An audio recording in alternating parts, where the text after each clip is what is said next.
নদীর পাড়ে ঘুরতে যাওয়া একটা ডিফারেন্ট ফিলিংস, তাই না? আর এই ডিফারেন্ট ফিলিংস এর সাথে যদি থাকে আরো ডিফারেন্ট একটা জিনিস, তাহলে আরো ডিফারেন্ট হয়ে যায়। আসলে তেমনই ছিল।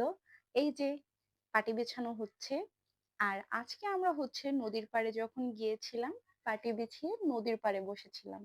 একদম সুন্দর একটা সন্ধ্যা আমরা উপভোগ করেছিলাম।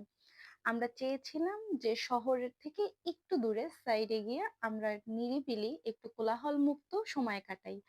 আর এই সময় কাটানোর জন্য আমরা চলে গিয়েছিলাম কালিজিরা নদীর পাড়ে। আর এখানে গিয়ে সত্যি আমরা খুব সুন্দর একটা সন্ধ্যা কাটিয়েছি।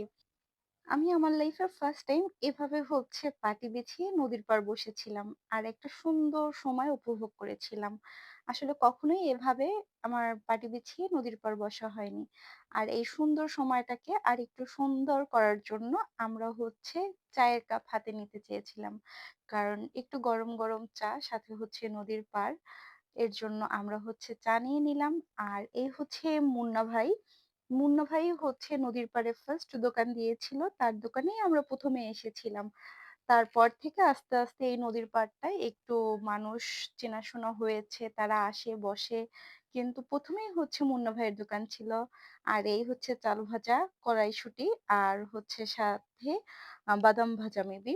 এটা মুন্না ভাইয়ের আম্মু আমাদের দিয়েছিল খাওয়ার জন্য। আর এই আপুরা দেখছিল যে আর এখানে কি, কি খাওয়া যায়, এখান থেকে কিনে নেওয়া যায়। মুন্না ভাইয়ের দোকানে বেশ অনেক কিছুই পাওয়া যায়। আর আমরা হচ্ছে বাটার বনের অর্ডার দিয়েছিলাম। ভাইয়া আমাদের জন্য বাটার বন গুলো ওভেনে গরম করছিল। আর এর ভিতরে আমি হচ্ছে বাহির সাইডের একটা ভিডিও নিয়ে নিয়েছি। কারণ কিছু তো একটা করতে হবে। আর আমাদের বাটার বন অলরেডি রেডি হয়ে গেছে। এখন বাটার বন গুলো নিয়ে যাচ্ছি আমি। আর বাটার বন গুলো নিয়ে গিয়ে সবাই একসাথে এটা দিয়ে চা দিয়ে খাওয়া হবে। আমি বাটার বন গুলো নিয়ে যাওয়ার সাথে সাথেই সবাই হচ্ছে ভাগ করে নিচ্ছিল, কারণ হাতে রয়েছে ধোয়া ওরা চায়ের কাপ সাথে বাটার বন আর আমাদের এক রাশ গল্প। তো আপনারাও চাইলে এভাবে আমাদের মতো পাটি বিছিয়ে গল্প করতে হলে কালিজিরা নদীর পাড়ে চলে যেতে পারেন। জায়গাটা সত্যিই সুন্দর।